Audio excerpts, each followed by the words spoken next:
Hi, welcome to the KeepTruckin System Training for Drivers. My name's Brianna, and I'm going to be your account manager today, walking you through this presentation as well as the slide deck, as well as this phone screen share that I'll also be using to walk through the KeepTruckin app live with live examples. So what I want to also preface with is if you are familiar with the KeepTruckin app, feel free to fast forward this video to only the items that pertain to you. Otherwise, you can follow along, and I hope you find this helpful and enjoying. Okay, so the first thing I want to go over is if you would like to see a full video of the basic overview of our system, you can go to our YouTube channel and view the KeepTruckin ELD plus electronic logbook app video. So before you drive, what I want to go over is how to download the KeepTruckin app. If you're using an Android device, make sure that you go to the Google Play Store to download the app. Otherwise, if you're using an Apple device like an iPhone or iPad, you can download the KeepTruckin app on the Apple App Store. So I'm going to go to my Google Play Store on my phone since I'm using an Android phone. I'm going to go ahead and search for the KeepTruckin app, and look at that, it's already found. I must have already searched for it. It'll look like this with the KT symbol, and then I will click install. What you want to make sure is while it's installing, what you want to make sure is you're using an iPhone or a phone or a tablet that has Bluetooth capability. That way it'll be able to connect to the ELD in your vehicle and you'll be able to use the electronic logbook.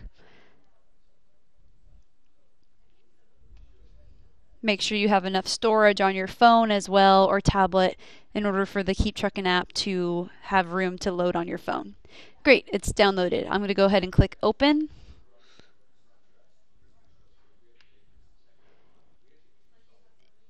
And KeepTruckin's going to pop up and it's going to ask me to sign up or log in. Here I went and installed it. I want to also make sure I'm updating my app as much as I can. So if you have automatic updates on your phone, make sure you set that up. You can also view if we have updates if you look in the Google Play Store or the Apple App Store and it will say update. You just tap update. Otherwise, it's not a very important issue to focus on. Should be fine. So I'm going to go ahead and log in since I already know my login credentials. If you don't know your login credentials, ask your fleet manager if they set an account up for you, or if they haven't, you can go ahead and click sign up. And that'll allow you to enter in all the pertinent information and connect to your company. But I will first just go ahead and show you. I'm going to log in. And here it's asking for my credentials. I know my username is demo2. You can follow along with me if you'd like using your own login credentials. Otherwise, just watch mine. Then once that's done, you click submit. This is a warning window that is telling me to make sure I'm not logged in with any other devices. So if you know you're logged in with any other devices, make sure you log out before logging into another device. I'm going to go ahead and continue anyway, just for the sake of this demo. Yes. So you should see this screen. Welcome back. We're preparing your logs. And now I'm on my main log screen.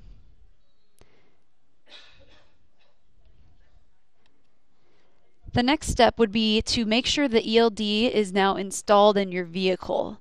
So once you're logged in and you have this main log screen, you'll need to make sure that before you connect to a vehicle, you'll need to make sure that the ELD is actually plugged in with power. So following these instructions, make sure you locate the diagnostic port in your vehicle. These are some typical places that trucks have their diagnostic ports. And you'll be using the cables provided in the boxes that the ELDs came in to plug into your vehicle. Typically the cables we send are these types where they're 6 pins, 9 pin, or OBD2 for light or medium duty vehicles. If you have a newer Mack truck or Volvo truck, those will also require different cables, and those are separate instructions you can find on our website in the support center. So once you take those cables out of the box and the ELD, you'll plug the 6-pin or 9-pin or OBD2 into the diagnostic port, and you'll plug the other end of the cable into the ELD itself. So this 15-pin connector is going to plug directly into the ELD, and you'll make sure that to screw these knobs to make sure they're nice and tight.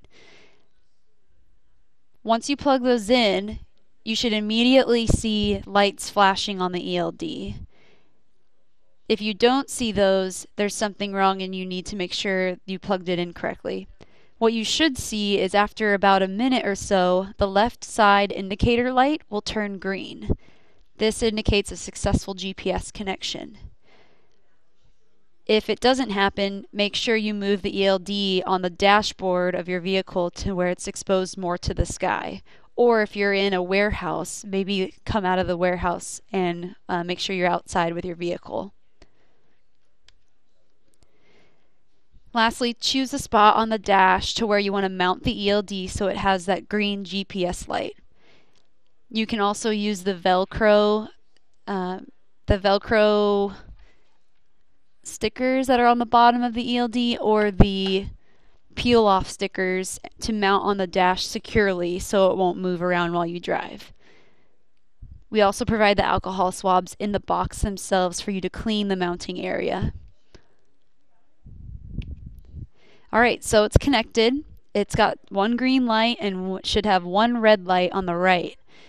That means the ELD has power to it. So the next thing we want to do is we want to go back to our app and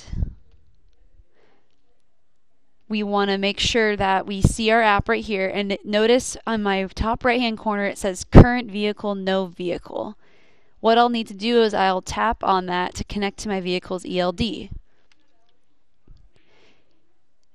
After you tap on that, a list of your company's vehicles will appear, so make sure you select the one that you are in.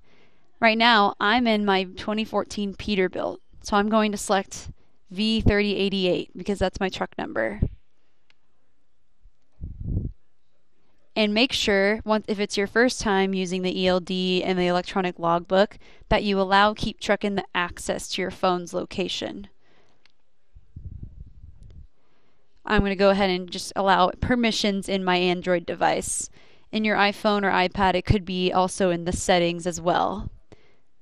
And location. I'm also going to allow camera and storage in case I want to take pictures in the app and send to my fleet manager. I'll go over that later in the video. I'm going to go back to my home screen and go back to the KeepTruckin app. Great, so I've allowed permissions, and look at that, I'm connected to the ELD. So there's a green ELD symbol, and current vehicle is my vehicle 3088. That happened all through Bluetooth, and I want to show you how that happened. So I'm going to first disconnect again by selecting the vehicle and pressing leave vehicle. So I sever the Bluetooth connection, and now I want to walk you through again how that was done. So I follow step 1. I go to my vehicle, select my vehicle, and notice that there's 2 blue arrows that are flashing. It's trying to connect to my ELD via Bluetooth. Once it's connected, it'll show that green symbol again. Here's that same window we were talking about. And now here's that green symbol for the current vehicle that we were talking about as well, and that's what we see here. The last step to also ensure is on your ELD, you want to make sure that other side light turns green as well, so you have 2 green lights. The left side, like I said before, was for the GPS, and the right side will be the mobile device connection, so the Bluetooth connection. If those are both green, you're ready to drive, and it will be automatically recorded to the ELD.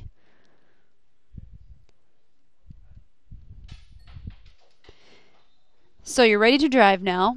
You're going to start your day. What you'll see next is once I start moving the vehicle over 5 miles per hour, the ELD screen will kick me into motion and it'll begin recording drive time. Let me show that to you now. So here's my app. I've been on duty for quite some time today, but now I'm going to start driving after I've been in sleeper for a while. All I do is I leave my app. I don't even have to touch it. I just got to make sure that I'm connected with my ELD. All I do is I start driving. I depress the gas pedal, and as soon as 3 consecutive seconds come by, right here, I'm in motion, and I have 2 hours and 33 minutes left to drive before I come into a violation. Notice this dot up here that says in motion, and this duty status down here that says I'm driving with a green circle, and this lock symbol. This lock symbol will not allow me to click out of the screen because I cannot change my duty status while I'm driving. Another unique feature that is on this screen is you can select night mode, this little moon down here, and that'll just darken the screen so it's not super bright at nighttime. Let's leave it on that. So now, let's say I arrive at my location. I'm here at the destination. I'm ready to unload. So I let off on the gas. I'm coming up to the port. After 3 or so seconds of the vehicle being stationary, the screen will change to stationary. And now that lock symbol goes away. I'm able to now change my duty status. So I click into here where it says driving,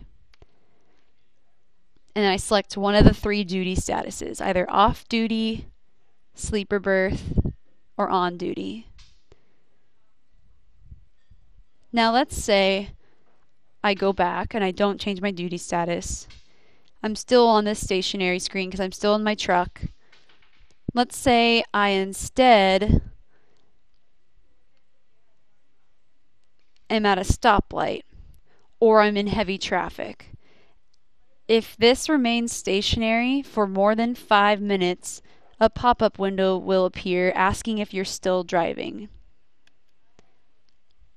This window right here where it says, do you want to continue driving or change your duty status? After 5 minutes, that will pop up, and if the driver selects continue driving, then nothing will happen. It will just continue the driving mode. If you change your duty status, you can change it back to one of the 3, off duty, sleeper berth, or on duty. But if you do nothing, the ELD will take a minute for you to answer, and if you don't choose anything, it'll automatically put you to on duty.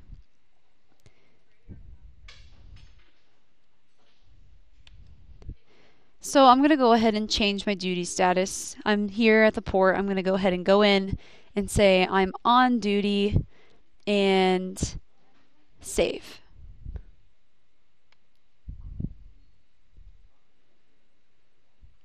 So now you can see on my log graph that I went from sleeper berth to jump down here to driving and then on duty. And let me open that up for you so you see that more clearly. So I'm going to select Friday.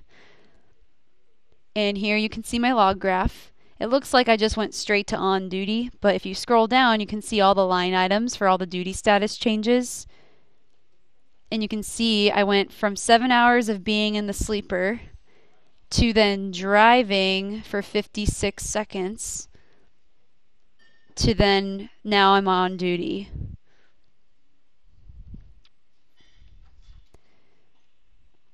So now if we go back,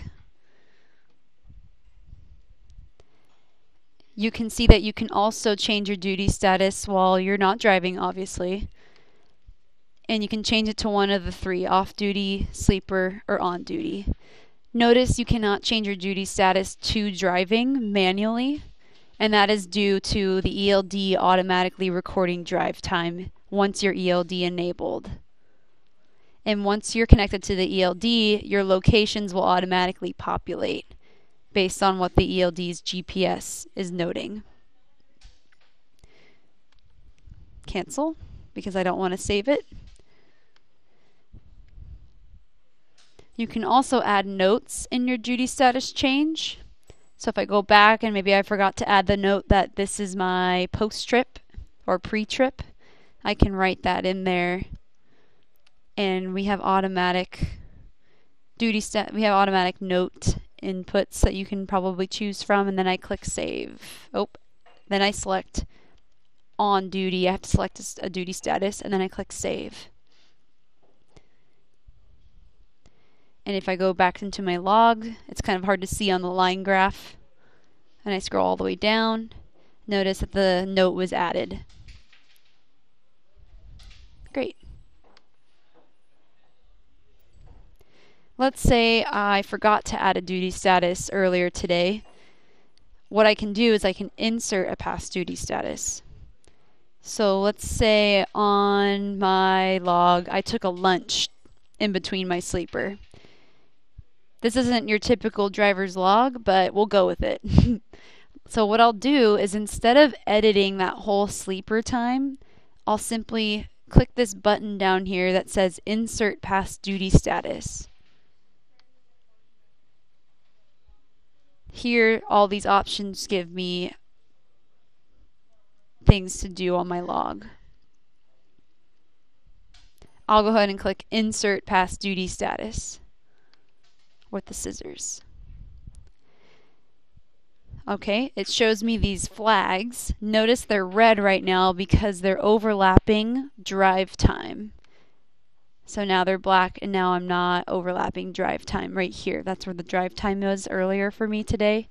Notice you can't insert a past duty status to where it overlaps on drive time because you can't tamper with drive time on an electronic ELD log. So I took a lunch. I napped, took a lunch, then napped again. I'm going to slide these sliders to where I want to put a half-hour lunch. What I suggest is these are typically sensitive. They go minute by minute. What I suggest is clicking on these start and end times and editing them to where you can do it more precisely rather than having to struggle and slide the flags. I'll click done for start, and end time I'll choose 12 because that's when I took my lunch. And now you can see they're exact, and I'll select off duty. My location should be populating there. Let's say I was in a different city earlier in the day. I can either auto-populate it or I can manually edit the city and say I was in San Jose earlier and I had lunch. Great. If I click save, now it's added in between my sleepers, and you can notice on the log where the line graph changed. Same as what I just went over. Here you can select the duty status, the location, and the notes, as well as the start and end times. Some other special duty statuses we allow drivers to do are called personal conveyance. These duty statuses are categorized drive times that don't contribute to line 3. So for personal conveyance, that is considered off-duty driving. And I can show you on my phone's app. If I go back to the main log screen, and let's say I want to go back to my home at the end of the day because I own my own truck and I'm allowed to do that. Or let's say that I want to go out to a restaurant in between my shifts or my cycles, and I need to use my truck in order to get me there, but it's considered not on duty time. However, the ELD will record every time the truck moves. So in order to get around that, we'll allow drivers to use what we call personal conveyance, so off-duty driving. And that is shown here. So if you go to your duty status and you select off-duty, you can then check this box that says Enable Personal Conveyance. When you check that box and you click Save, all drive time will be considered personal conveyance after that. And notice this green banner here that signals that you did enable personal conveyance. There's a second duty status that we consider special driving, and that's called yard move.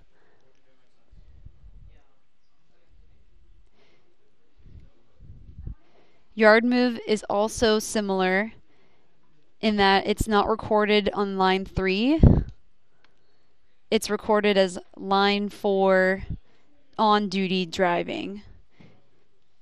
And that's usually used when drivers want to go to a loading dock or have to move their truck around the port where they're not actually on a highway recording drive time.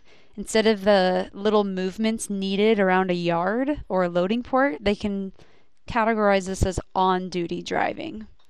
And to do that, it's the same as personal conveyance, and I'm going to go ahead and disable to show you that. Yes. And I'll select my duty status, and I'll click on duty and enable yard move, the same box. And I'll click save. And notice the same green banner, but it says yard move enabled. So when I start driving under these special duty statuses, notice that it will show the driving screen, but the driving screen will look a little different, and let me show you how that looks like. So I have yard move enabled. I'm going to go ahead and start driving now. So I have my gas pedal depressed.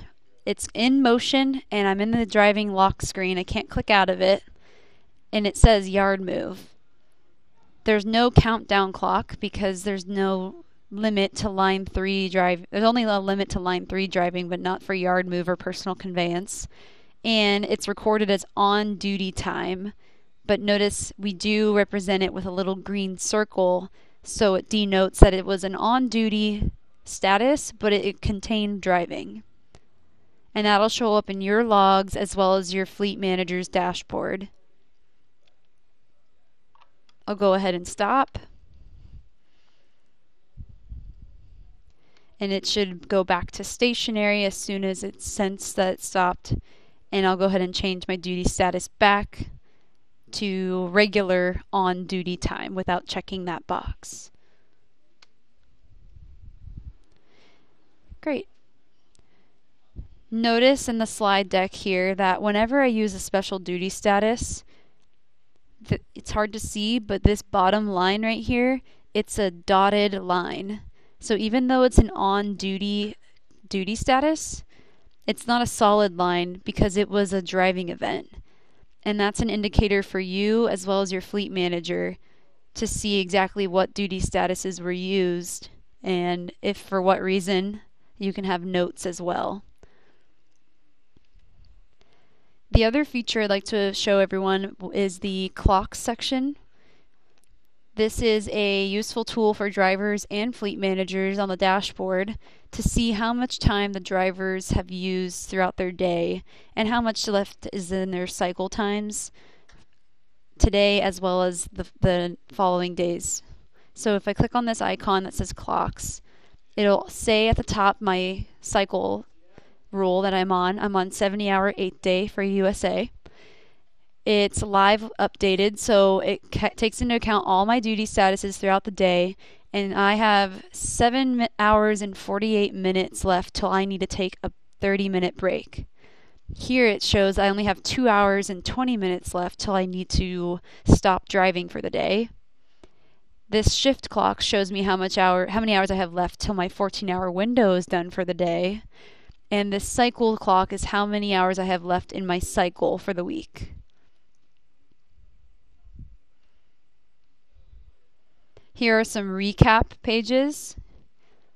This may not be updated because I think I've worked more than 36 minutes today, but I guess I might not have. This gives a lot of useful information, how many hours I have available today. I've worked an hour and 58 minutes today, and I have 68 left in my cycle for tomorrow. So that's another useful menu. Next, what I want to show is how to create a DVIR, a vehicle inspection report. I'll go ahead and click into my Wednesday's log because notice there's no DVIR for this day. My Thursday and Friday logs show defects. That means I've done my vehicle inspection report and I've reported 2 defects for both days. But I want to show you how to first create one, so I'll go to Wednesdays just for an example.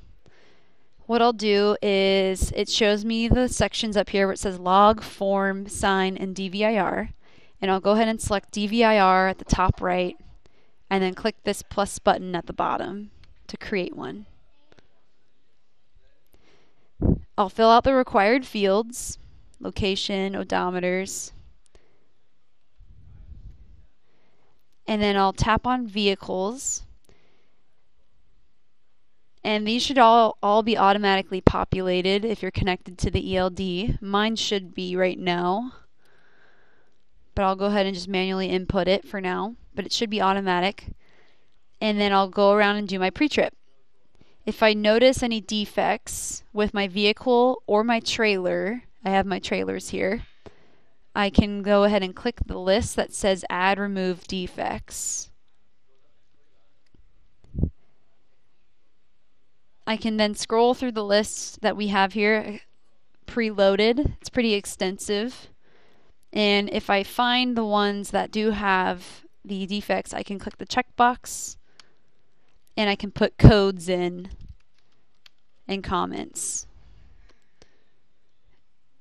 Then I can click done.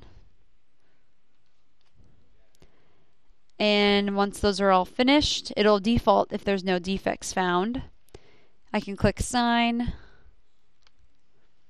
and I read through this. I say whether my defects need to be corrected or not corrected, and I click sign DVIR. It already saves my signature once I first sign my app, and I click done, then save. And there it is, my DVIR's input on my Wednesday, March 15th log. It shows when I signed.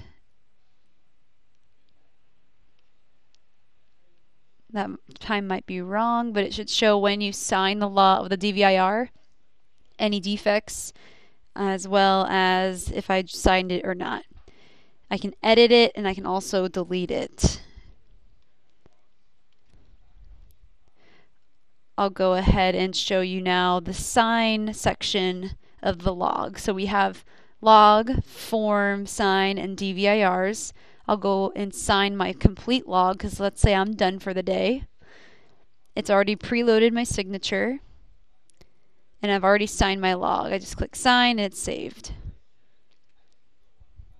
Right here. Sign log, save to finish. Great. So those are the basics of getting started with the logbook. It's pretty simple and straightforward. Some other useful tools I want to show you is when you can find errors in your logs. I don't have any in my log right now, or I might, but it doesn't look like I do. It will be a clear notification with an exclamation mark at the top right hand corner of each log. And if you click in onto the log, it'll show the red mark where it's wrong. Here, notice this driver has a 30-minute break required that wasn't met. So it will show you the section where that started to be a violation, as well as whether you had form or manner errors. Let's say you forgot to put in the distance or you forgot to put in the shipping documents. The ELD should automatically populate the distance section, but for documents, you'll need to make sure you input that at least once to make sure that that's automatically being filled for every day until you change it. Notice on my log, if I go to Friday and I go to form, I have none in my shipping documents because I technically don't have shipping documents.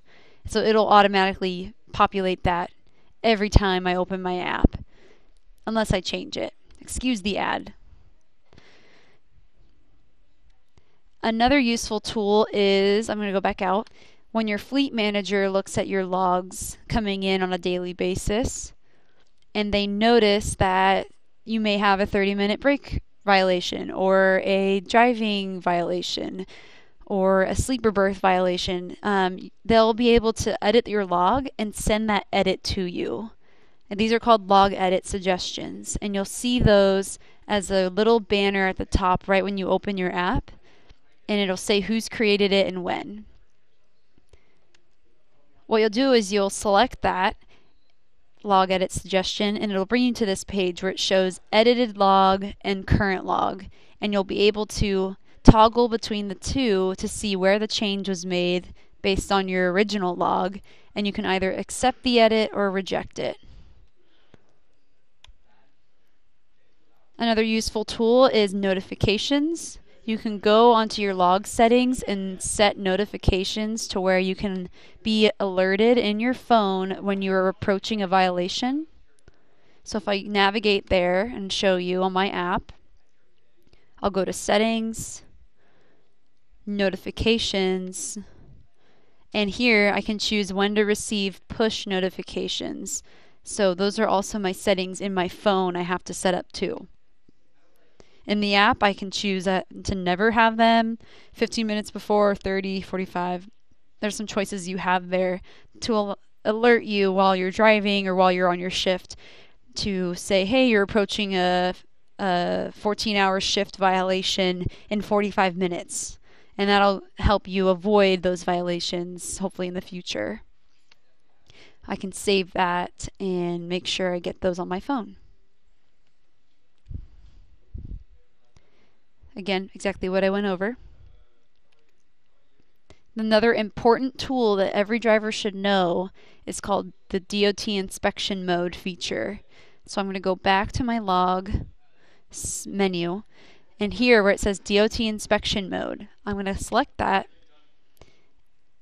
and it's going to bring me to this screen that says DOT inspection mode, begin inspection. I can begin the inspection, and when I do click that, notice on my logs, it shows my current day as if it was a normal paper log. So it shows the line graph, all the necessary form and manner, my recap clocks, my duty status changes, each one for the time it was, duration, location, as well as notes. And down here, my odometer readings for every driving event I had. And if I scroll down more, it'll also include my DVIR reports if I have them. And my signatures are included. And the driver and the officer, what they'll do is the driver will hand this to the officer, and the officer can scroll through on the driver's phone and look through each day's log. Thursdays, Wednesdays, up to 14 days in the past. That's the amount of logs that we keep on the driver's mobile app. Drivers can also send logs to officers, or if they require that, they can just send them, and they can either by fax or email the logs to whoever is requesting the logs. And notice that there's also some legal text down here that explains how our ELD and our logbook are completely compliant. It just helps with the drivers if they're getting any friction from officers to have them read these paragraphs and actually reference the exact FMCSA ruling. Another note is that they are not required to hard copy print out the logs if an enforcement official requires that. A lot of officers may not be trained yet on the ELD mandate itself, so we just want to make sure we protect some of our drivers and allow them to have the ability to send their logs and be compliant. So going off the DOT inspection mode screen, the drivers not only need to be able to produce their logs in a way that officers can see and read those logs, but they'll also need to contain in their vehicle what came in the ELD box itself. And there are 3 things that came in the box, and that's the Getting Started booklet. You probably had this in the box, and it was how many pages are they? 39-page booklet that has the cover of this on the front. This is the Getting Started ELD manual that they'll need to keep in their truck at all times. The second one is the DOT reference card. This is a 2-sided laminated card that is used for DOT inspection modes. If an officer requires this card, this is what they'll also hand them. It's an instruction sheet of how the data is transferred between the ELD, the mobile app, and the information that is contained there. And the last one is the ELD malfunction manual. This is also included in the box that each ELD comes in.